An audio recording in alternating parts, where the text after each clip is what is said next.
In the name of Father, to Son and Holy Spirit. आमीन। आज मैं आपके ध्यान को यहोशापात के ओर लेके आना चाहता हूँ, जो हमें दूसरा इतिहास उसका 20 अध्याय में मिलेगा। यहोशापात की कहानी, जो राजा यहोशापात है उसके जीवन की घटना, यह हमें दूसरा इतिहास उसका 20 अध्याय में मिलेगा। मैं जैसे आपके लिए कुछ पद पढ़ना चाहता हूँ। पहला पद इस प्रकार से कहते हैं, इसके बाद आमोनियों और मुआबियों और आमोनियों ने और उनके साथ कई मुनियों ने युद्ध करने के लिए यहोशापात पर चढ़ाई की।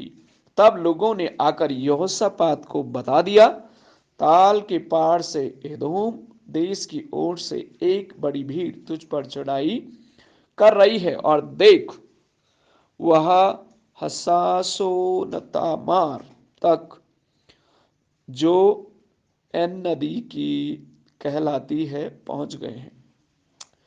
परमेश्वर, हम प्रार्थना करते हैं अपने वचन के द्वारा हमसे बोली और बातचीत करें, यीशु के नाम से मांगते हैं, आमीन। इस पुस्तक दूसरा इतिहास उसका 20 अध्याय जहां पढ़ेंगे तो इसमें एक घटना का वर्णन किया गया है जो सच्ची घटी हुई घटना है। और इस घटना में स्पेशली जो आप इतिहास पढ़ते हैं, यहूदियों के इतिहास को पढ़ते हैं, यहूदियों के जो सबसे बड़े शत्रु थे वो अमोनी थे और मुआबिये थे। ये लोग हमेशा उनके एक कहें तो बहुत ही बड़े दुश्मन थे, और हमेशा इजरायलियों को हमेशा इनसे सामना करना पड़ता था। और ये घटना इतिहास की पुस्तक में वर्णित है कि कैसे अमोनिया लोग, मुआबी लोग इजरायलियों पर चढ़ाई करके इनको तस नस करना चाहते थे, यानी इस समाज को, यहूदी समाज को पूर्ण रूप से नष्ट करना चाहते थे। अब यहां पर जो आप में राजा यहोशापात के जीवन से जो सीख सकते हैं वो यह है, इसके जीवन में, राजा यहोशापात के जीवन में ऑफ कोर्स एक बहुत बड़ा चुनौती था। और इस चुनौती को लड़ने के लिए, हालांकि यहोशापात के पास सेना भी थी, उसके पास पैसे भी थे, हथियार भी थे, पर इन्होंने बहुत ही भिन्न तरीके से एक अलग तरकीब निकाल करके इस युद्ध से विजय को हासिल किया। और विजय हासिल उन्होंने बहुत ही अद्भुत रीति से की, और ये आपको मुझे चकित भी कर लेगा कि कैसे बिना लड़े हुए इन्होंने युद्ध को जीत लिया। और जितने भी दुश्मन इनके थे, उन दुश्मन को उन्होंने अपने आंखों से मरा हुआ देखा। तो ये कैसे हो पाया? ये प्रार्थना के द्वारा हो पाया, जो मैं जस्ट आपको पढ़ना चाहता हूं। तीसरा वचन लिखा, तब यहोशापात डर गया और यहोवा की खोज में लग गया और पूरे यहूदा में उपवास का प्रचार कराया। तब यहोशापात डर गया और यहोवा की खोज में लग गया। जो पहली बात आप में इस घटना के द्वारा या यहोशापात के जीवन से सीख सकते हैं वो ये है, जब आपके जीवन में मुश्किल आए, जब आपके जीवन में परेशानी आए, जब आपके कार्य में परेशानी आए या सेवा में परेशानी आए, इस परेशानी के समय में, इस मुश्किल की घड़ी में, हालांकि यहोशापात के पास पैसा था, हालांकि ये राजा था और इसके पास सेना भी थे, हथियार भी थे, सब कुछ इसके पास था जो एक संसार में होना चाहिए, ये सब था, वो लड़ सकता था, उनका सामना कर सकता था। लेकिन इन्होंने बिल्कुल उसका विपरीत किया। और क्या किया? यहोवा की खोज में लग गए। यहोशापात एक चीज तो भली भांति जानता था, वो समझता था कि अगर हमें या मुझे अपनी प्रजा को बचाना है तो उसके पास जाएं जिसने इस प्रजा को बनाया है, जिन लोगों को जिसने बनाया है, जो पूरे ब्रह्मांड के ऊपर, जो पूरे भूमंडल के ऊपर राज्य करता है, जो पूरे इस पृथ्वी को संभालता है। मैं उसके पास जाऊंगा और उस परमेश्वर से मदद के लिए गुहार लगाऊंगा। और यहोशापात ने वही किया, यानी उसने क्या किया? उपवास का प्रचार कराया। दूसरे शब्दों में कहें तो उसने लोगों के ध्यान को परमेश्वर की ओर लेकर के आया। आप और मुझे भी इस प्रकार से करने की आवश्यकता है। जब हमारे जीवन में ऐसी घड़ी आ जाए जहां आपको सूझना पड़े कि अब क्या करना है, कैसे करना है, क्या करूंगा, क्योंकि ऑफकोर्स इनको समय नहीं मिला, तैयारी का, कोऑर्डिनेशन का टाइम नहीं मिला, पर उन्होंने अच्छी चीज जो की वो परमेश्वर के पास लौट के आया। तो मुश्किल की घड़ी में, परेशानी के समय में, दिक्कतों के टाइम में परमेश्वर को निहारें, परमेश्वर को परमेश्वर से प्रार्थना करें, परमेश्वर से गुहार लगाएं और प्रभु से कहें, प्रभु आप ही हमारी मदद कर सकते हैं, प्रभु आप ही हमारी सहायता कर सकते हैं। तो यहोशापात ने ऐसा किया। 4 वचन कहते हैं, अतः यहूदी यहोवा से सहायता मांगने के लिए इकट्ठे हुए।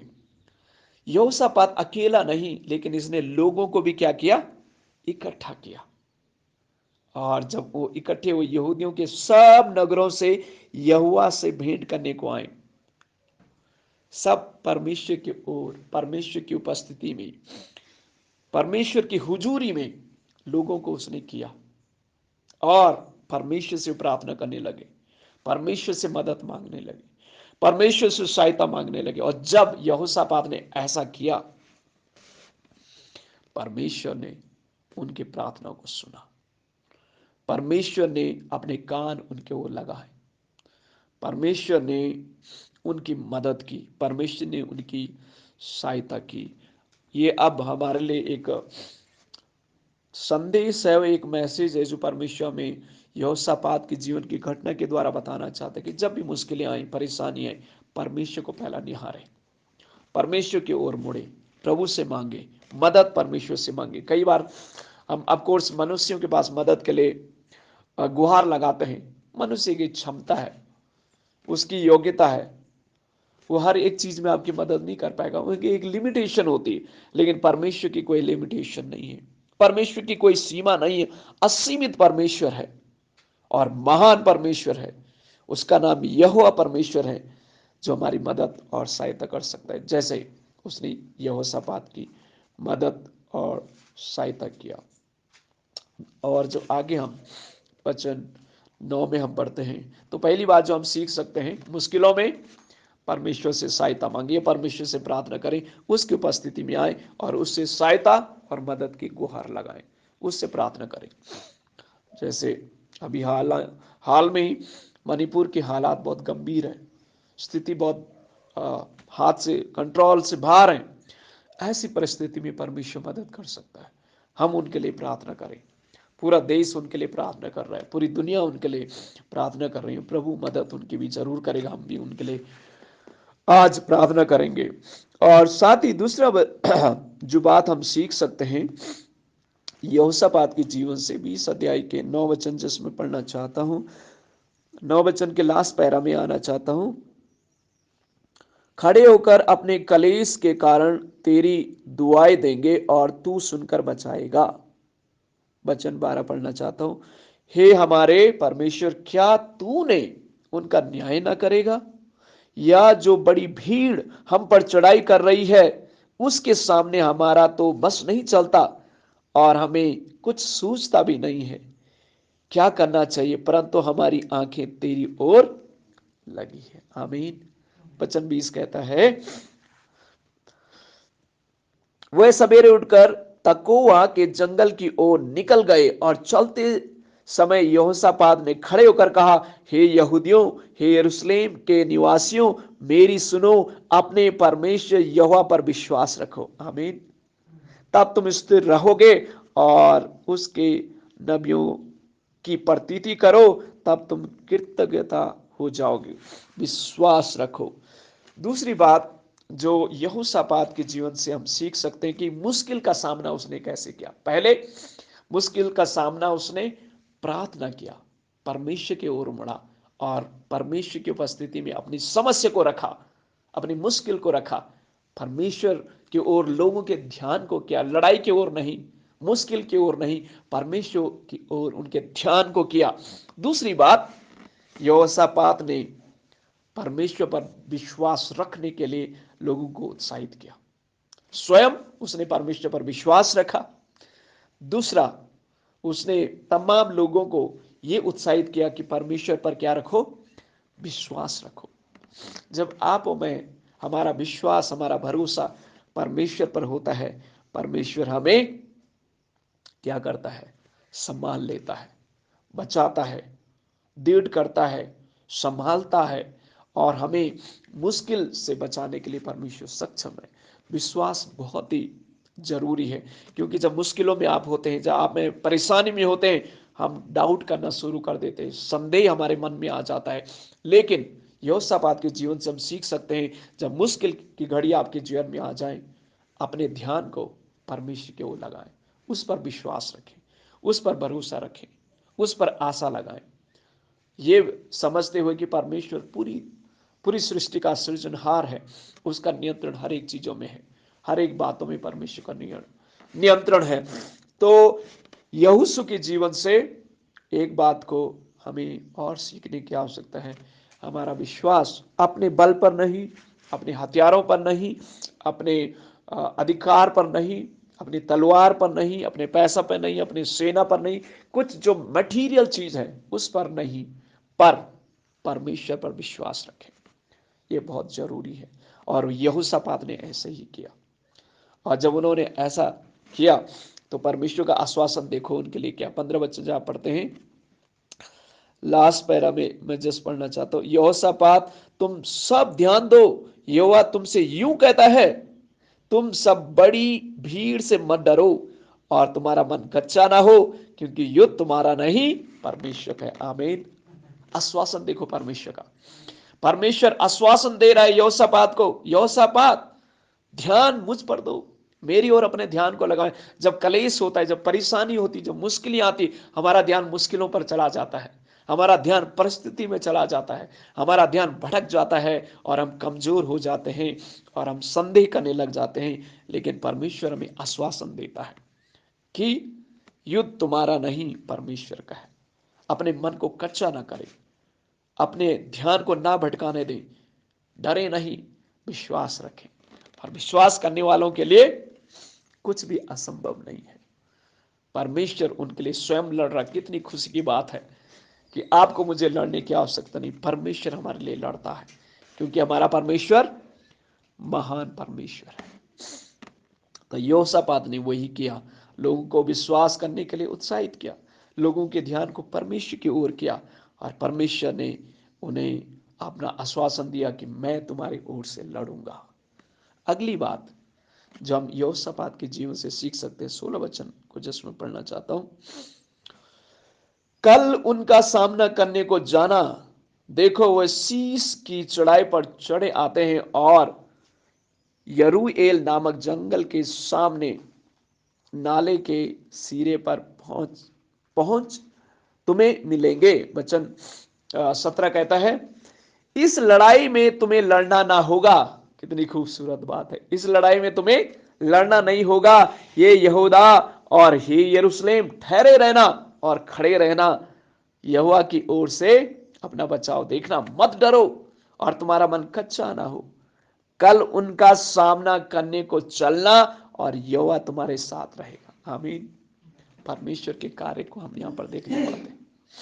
परमेश्वर के कार्य अद्भुत हैं। परमेश्वर आपके लिए कार्य करना शुरू करता है जब आप उससे प्रार्थना करते हैं, जब आप उस पर विश्वास करते हैं, परमेश्वर अपना कार्य करता है। और परमेश्वर ने अपना कार्य करना शुरू किया। 22 वचन जहां पढ़ेंगे तो लिखा है, जिस समय वे गाकर स्तुति करने लगे, उसी समय यहोवा ने आमोनियों, मुआबियों और सेईर के पहाड़ी देश के लोगों पर जो यहूदा के विरुद्ध आ रहे थे, घातकों को बैठा दिया और वे मारे गए। आमीन। ये घातक कौन थे? घात करने वाले कौन थे? शायद परमेश्वर अपने दूतों को भेज करके इनका क्या किया? सामना करवाया और इनको घात करवाया। परमेश्वर हमारी ओर से लड़ता है, परमेश्वर हमारे लिए काम करता है। परमेश्वर अपने दूतों, जब मनुष्य आपकी मदद न करें, जब आपकी मदद कहीं और से नहीं आती है, परमेश्वर मदद के लिए आपके संग रहता है, आपके साथ रहता है, और आपको बचाता है और आपको विजय दिलाता है। आमीन। परमेश्वर के कार्यों को आप में देखने पाते हैं। 24 वचन कहता है, तब यहूदियों ने जंगल की चौकी पर पहुंचकर उस भीड़ की ओर दृष्टि की, तब क्या देखा कि वो भूमि पर पड़े हुए शव हैं और कोई नहीं बचा। आमीन। आपका शत्रु का अंत स्वयं परमेश्वर करेगा। जब आप हमें प्रार्थना करते हैं, परमेश्वर हमारे लिए कार्य करता है, वो लड़ता है। जब आप हमें परमेश्वर पर विश्वास करते हैं, परमेश्वर हमारे लिए लड़ता है और हमारे लिए मदद करता है। जब हम 25 वचन पढ़ेंगे, इस प्रकार से लिखा है, तब यहोशापात और उसकी प्रजा लूट लेने को गई और शव के बीच बहुत सी संपत्ति और मन भावने गहने मिले। उन्होंने इतने गहने उतार लिए कि उनको ना ले जा सके, वरन लूट इतनी मिली कि बटोरते बटोरते 3 दिन बीत गया। आमीन। यहां पर देखते हैं परमेश्वर आशीष अपने लोगों को देता है।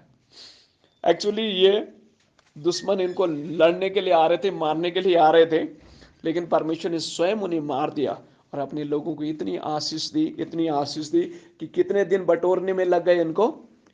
3 दिन। मैं जब सोच रहा था, ये सोना चांदी लेकर के कहाँ जा रहे थे ये लड़ाई करने के लिए, है ना? सोना चांदी लेकर के लड़ाई करने कहाँ जा रहे थे? ऑफ कोर्स वहाँ जो ये जो आमोनी होंगे, उनकी फैमिली होंगे, उनके परिवार होंगे, उनके घर होंगे, वहां तक ये मारते मारते ये दूत आगे तक चले गए, आगे तक बढ़ते चले गए। और जो सोना चांदी उनको इतना, यहूदियों को वहां पर इतना मिला कि बटोरते बटोरते 3 दिन बीत गए। ये इनको नाश करने के लिए आ रहे थे, लेकिन परमेश्वर ने इनको क्या किया? आशीष दिया। आपका मेरा परमेश्वर हमें मुश्किलों में भी आशीष दे सकता है। आमीन। उनके सामने एक्चुअली मुश्किल थी, वो अपने जीवन के लिए परेशान थे, कैसे हमारे जीवन को बचा पाएंगे, अपने लोगों को बचा पाएंगे। लेकिन परमेश्वर के पास जब प्रार्थना में जाते हैं, परमेश्वर पर जब विश्वास रखते हैं, परमेश्वर के कार्य को आप अपनी आंखों से देखने पाएंगे, परमेश्वर के आशीष आप स्वयं अनुभव करने पाएंगे। आमीन। 27 वचन कहता है, तब वे अर्थात यहूदा और यरूशलेम नगर के सब पुरुष उनके आगे आगे यहोशापात आनंद के साथ यरूशलेम लौट आए। आमीन। यहोवा ने उन्हें शत्रुओं पर आनंदित आनंदित किया गया। आमीन। यहां पर वो नाश करने के लिए आ रहे थे दुश्मन, लेकिन दुश्मनों का सर्वनाश हो गया और परमेश्वर ने उन्हें दुख की जगह क्या दे दिया? आनंद और आशीष दे दी। हमारा परमेश्वर आशीष का दाता है, और जब आप हमें उस परमेश्वर से प्रार्थना करते हैं, उस पर विश्वास करते हैं, उसके कार्यों को आप देखने पाएंगे और उसकी आशीष को अपने जीवन में, अपने परिवार में खुद अनुभव करने पाएंगे। तो प्रभु हमें इस वचन के द्वारा आशीष दे।